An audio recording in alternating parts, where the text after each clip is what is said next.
मधु boutique जेब में आप सभी का बहुत बहुत स्वागत है। देखो ये प्लाजो पैंट बनाऊंगी मैं। इसकी मोहरी 16 है और इसकी कमर 38 है और इसकी हिप जो ये थाई की नाप है वो 28 है। तो इसकी मेजरमेंट ऐसे है, देखो इसकी थाई जो है ना 28 है, ये 28 है थाई, और इसकी कमर 38 है और इसकी मोहरी 16 है। ठीक है, ये इसकी नाप है। अब आप देखो इसमें मैं मार्जिन वाला पैंट कैसे काटूंगी। जैसे प्लाजो में कस्टमर को मार्जिन चाहिए रहता है, मान लो ढीला कसा हो तो आप उसमें मार्जिन छोड़ोगे तो जिससे बाद में अगर कभी हो जाए तो आप ढीला कसा कर सको। तो देखो सबसे पहले मैंने यहाँ पे एक सीधा करने की लाइन ड्रॉ करी थी।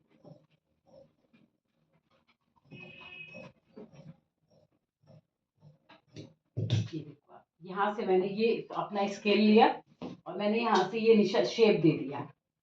पहले शेप दे दिया, ये शेप दे दिया। शेप देने के बाद इसकी कमर कितनी है 38, तो किसके टेबल में आएगी 38, किसके टेबल में आ जाएगा 9 के टेबल में। 9 छक 36, 2 38, ये 9.5 रखा और यहाँ से ये 2 इंच ये मार्जिन का रखा मैंने, यहाँ से ये 2 इंच मार्जिन का रखा। आप देखो यहाँ से 2 इंच ये मार्जिन रखा हुआ है। तो ये टोटल नाप मेरी कितनी आई, मैं ऐसे ही काटती हूँ पैंट, बहुत आसान है। देखो ये कितना आया 12 आया। तो यहाँ पे इसका ये कितना आसन कितना रख दूंगी 13। यहाँ पे आसन मैंने इसका 13 कर दिया, यहाँ 12 था ना तो यहाँ मैंने 1 इंच बढ़ा दिया 13, और यहाँ से भी 13 करके, और ये मैंने थाई का निशान लगा लिया। ये देखो ये मैंने थाई का निशान लगा लिया। थाई कितनी थी 14.5, 14 दूनी 28 और 29 थी इसकी थाई। तो मैंने ये कितना रखा है 14 दूनी 28 और 1 29, यानी जिसके टेबल में जो आ जाए। 14 कमर तो पूरी ही नापी जाएगी, तो इसको यहाँ 4 से डिवाइड किया था मैंने, 4 से। और थाई तो अलग अलग हो जाएंगी ना, दोनों पैर की 2 इधर चले जाएंगे और 2 उधर चले जाएंगे, तो इसको डबल करते हैं। जैसे 14 दूनी 28, 2 के भाग से ले जाते हैं, 14 दूनी 28 आ गया। अब यहाँ से मैंने आधा इंच बढ़ा दिया, क्वार्टर इंच बढ़ा दिया। बढ़ाने के बाद मैंने इस सेब पट्टी से ये निशान लगाया, इस सेब पट्टी से निशान लगाया। और मैं हमेशा आपको कहती हूँ, जैसे ये है ना पैंट आपका, आपके पैंट की लंबाई कितनी है देखो, ये कितनी थी 36, 36 आ रही है इसकी, यहीं से नापेंगे 18 दूनी 36, यानी कि इसके इसके घुटने कितने पे आ जाएंगे आधे पर। यहाँ पर इसके घुटने आ जाएंगे थाई पे, ये इसके घुटने आ जाएंगे यहाँ पर, यहाँ इसके घुटने आ जाएंगे। तो इसके घुटने की नाप कितनी थी 18, तो 9 दूनी 18, यहाँ पे हमारा 9 जरूर आना चाहिए। देखो 9 दूनी 18, ये थोड़ा सा यहाँ पे 1 इंच ज्यादा है, यानी कि सिलाई में ये 18 से ज्यादा हो जाएगा, तो यहाँ से कम्फर्ट रहेगा। अब इसके जो मार्जिन देते हैं वो बैक के पार्ट में देते हैं। अब देखो आप इसका बैक का पार्ट निकालूंगी, फिर मैं आपको मार्जिन देना दिखाती हूँ।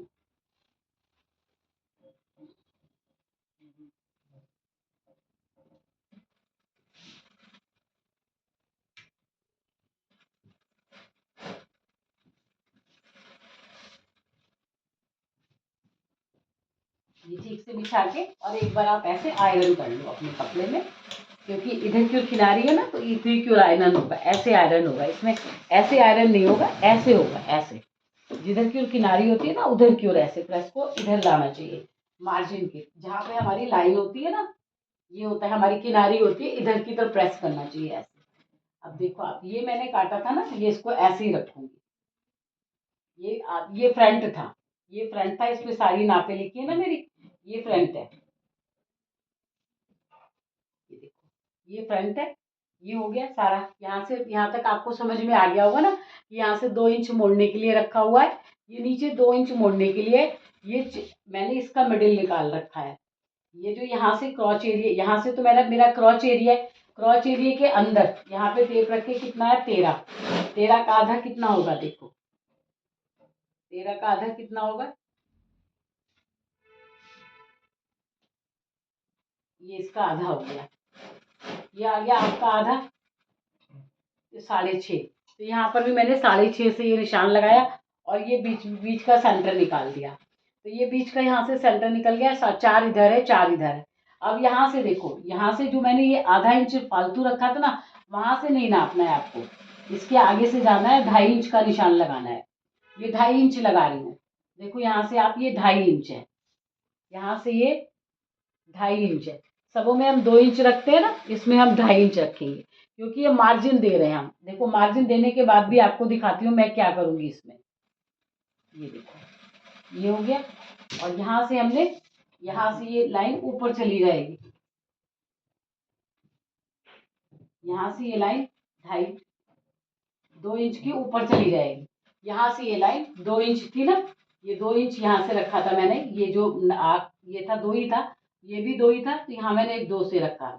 अब यहाँ से इसको 3 इंच ऊपर जाना है, ये 3 इंच यहाँ से ऊपर चला जाएगा। ये 3 इंच ऊपर जा करके मैंने ये वाली लाइन यहाँ से अपनी मिला दी।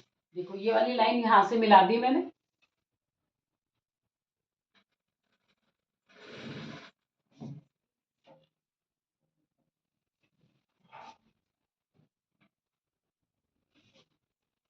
देखो ये लाइन यहाँ से यहाँ मिला दी है मैंने, ये नीचे का हिस्सा ये यहाँ से मिला दिया, इसको थोड़ा टेढ़ा कर दिया, इसको थोड़ा, यहाँ मैंने 2.5 इंच करा है ना, तो अब आधा इंच इसके अंदर आना है आपको। ये यहाँ पे ये 2 इंच हो गया, ये यहाँ से ये 1.5 इंच, यहाँ से ये 1.5 इंच है। देखो यहाँ से ये 1.5 इंच का मार्जिन रखा, यहाँ से मैंने आधा इंच बढ़ाया था, तो इसको भी मैं आधा इंच बढ़ा दूंगी। आधा इंच बढ़ा के ये जहाँ पे मिलेगा वहां पे मिला दूंगी, तो क्या होगा, ये ऊपर की तरफ खींचेगा नहीं। यहाँ से मैंने आधा इंच बढ़ा दिया, खींचेगा नहीं। अब इसको मैंने 2.5 इंच रखा है, तो यहाँ इसकी सिलाई किस पे चलेगी, आधा इंच अंदर चलेगी। आधा इंच अंदर कपड़े को छोड़ दिया जाएगा। अगर ढीला कसा हो तो हम कर सकते हैं। देखो ये, अब ये लाइन यहाँ से मिल जाएगी, ये आधा इंच में अंदर चली गई। यहाँ से जब ये पूरा काटूंगी मार्जिन वाला, लेकिन जो कारीगर कैसे सिलेगा, इस वाली सिलाई पे सिलेगा। तो इस वाली पे सिलाई पे सिलने के लिए मैं इसमें यहाँ पे ये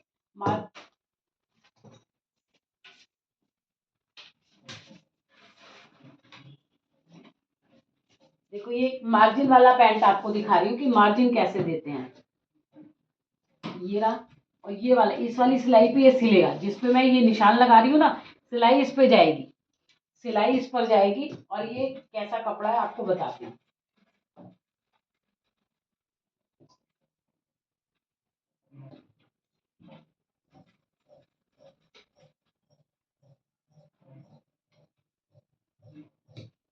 ये बैग निकल गया, ये बैग काट रही हूँ, देखो आप।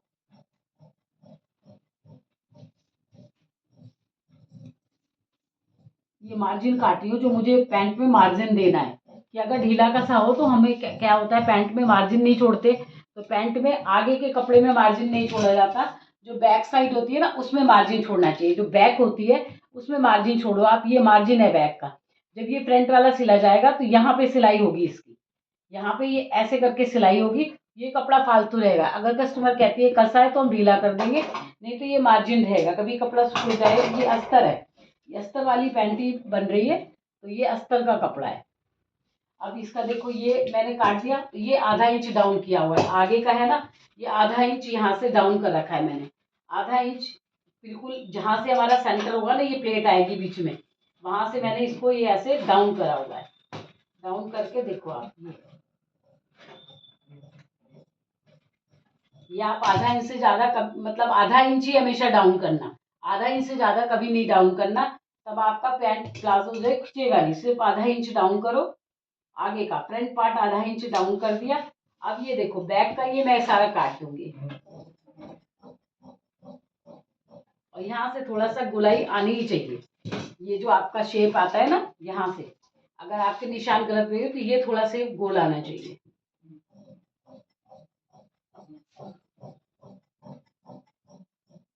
ये देखो आप, ये मैंने ये पैंट की कटिंग कर दी, यहाँ ये मार्जिन का छोड़ा हुआ है।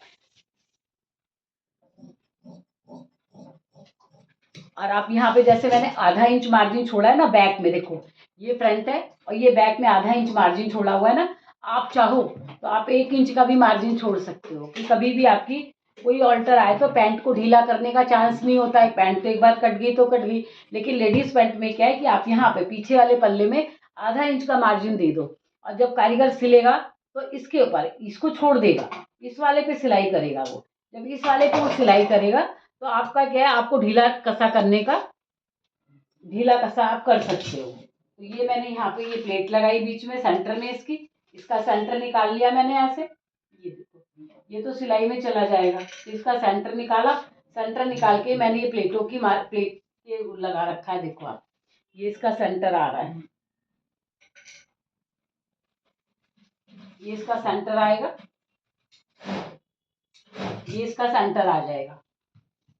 और इस तरह से ये नीचे जो हमने लंबाई बढ़ाई है ना, ये लंबाई पे कुटके लगा देंगे। ये देखो, ये कुटके लगा रही हूँ।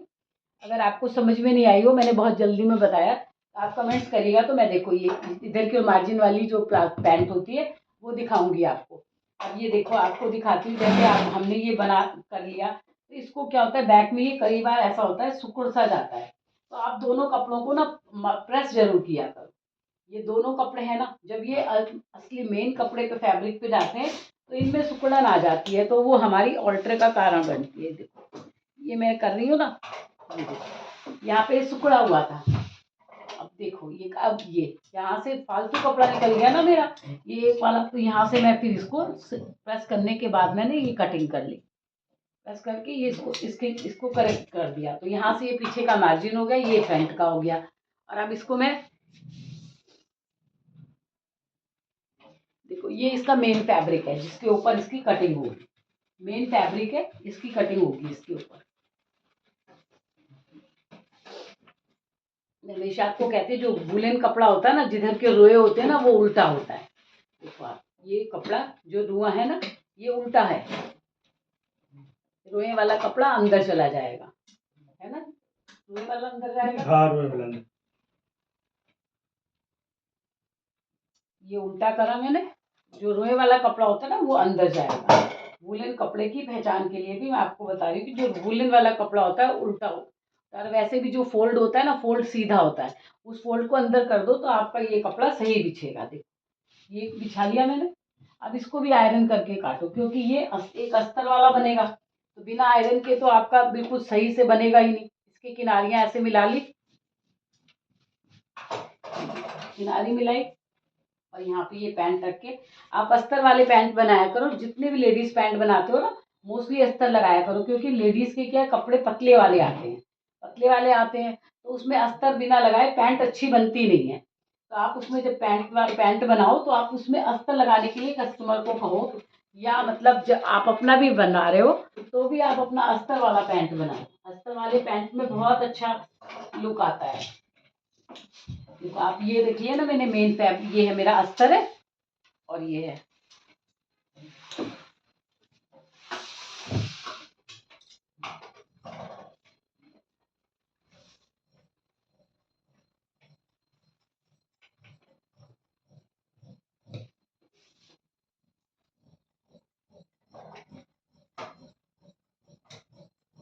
अब हम दोनों पल्लों को साथ में रख के तो कटिंग कर नहीं सकते, तो दोनों पल्ले आगे के और पीछे के दोनों अलग अलग रख के आपको काटना चाहिए।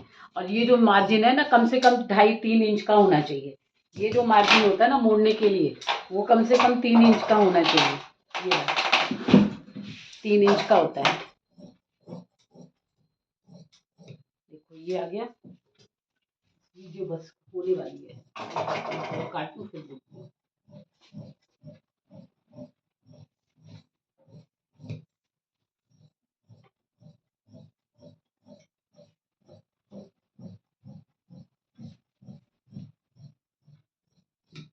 ये देखो आप, मैंने ये बैक बैक वाला काटा है।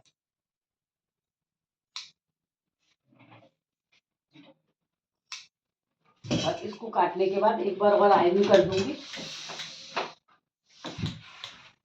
ये कहीं पर भी सिकुड़ा हुआ नहीं होना चाहिए, नहीं तो अगर सिकुड़ा हुआ होगा तो काट सिलने में परेशानी होगी। ये देखो, ये हो गया इसका बैक। अब इसका फ्रंट काटते हैं।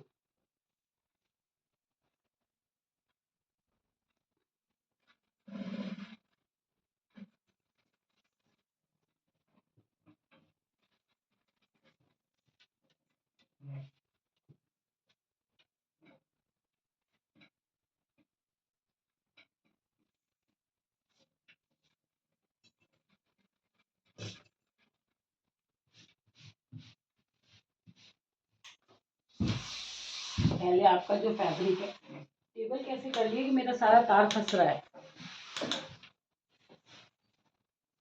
आप ये कर लिया। अब ये वाला जो है ना फ्रंट था, ये फ्रंट है, इसको भी ऐसे सही से बिछा के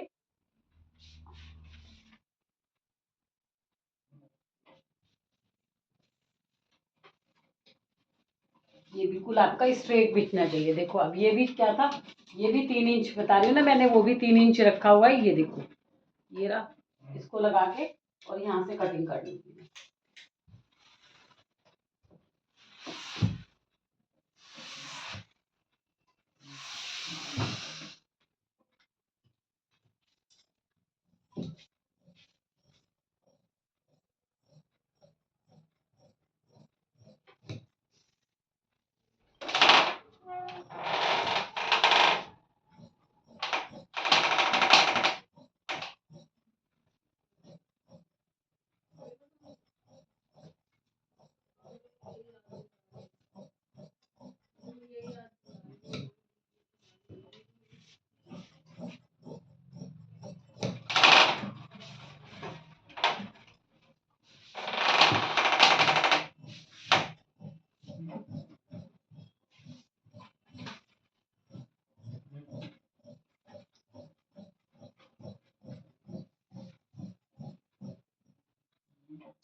देखो ये अस्तर वाले पैंट की कटिंग हो गई। अब इसकी पॉकेट लगाती हूँ। इसकी पॉकेट कम से कम, पॉकेट की लंबाई तो मैंने बताया ना आपको, जैसे ये फ्रंट है, ये फ्रंट है, यहाँ से आप देख लो कि आपको प्लेट कितनी दूर डालनी है। मेरी प्लेट का निशान आएगा 6.5 पे, तो आधा इंच तो इधर उधर सिलने में चला जाएगा, तो मैं यहाँ से लगाऊंगी 6। ये देखो आप, ये 6 पे लगाया।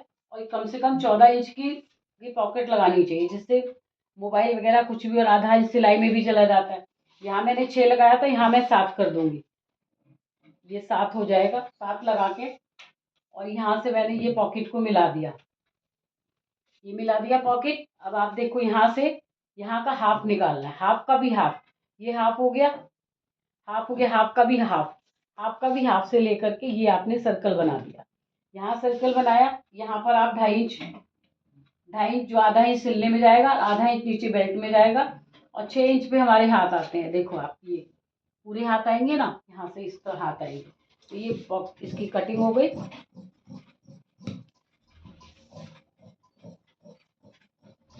और यहाँ से जब भी आप काटो ना, क्योंकि हमारा सिलने के बाद ये हिस्सा ऊपर निकलता है, तो ये थोड़ा सा आधा इंच डाउन कर दो, क्योंकि मैंने कमर को भी डाउन कर रखा है, तो ये लगने के बाद में डाउन होगा ही होगा।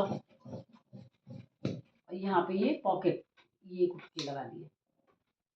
इस तरह हो गई एक अस्तर वाली पैंट की कटिंग। अब आपको मेरी कटिंग कैसी लगी आप बताइएगा। आपको कहीं से नहीं समझ में आई, मार्जिन वाला प्लाजो, आपको मार्जिन वाला पैंट बना करके दिखाया मैंने कटिंग करके, तो आपको नहीं समझ में आई हो तो आप जैसे कमेंट्स करते हो, आप कमेंट्स करना। अगर आपको कहीं से कुछ नहीं समझ में आया होगा तो मैं फिर आपको बताऊंगी, ठीक है। मधु बुटीक जेएम में आपका बहुत बहुत स्वागत है। आपको मेरी वीडियो कैसी लगी आप कमेंट्स में जरूर बताइएगा। मुझे लाइक करिए, सब्सक्राइब करिए। Thank you guys.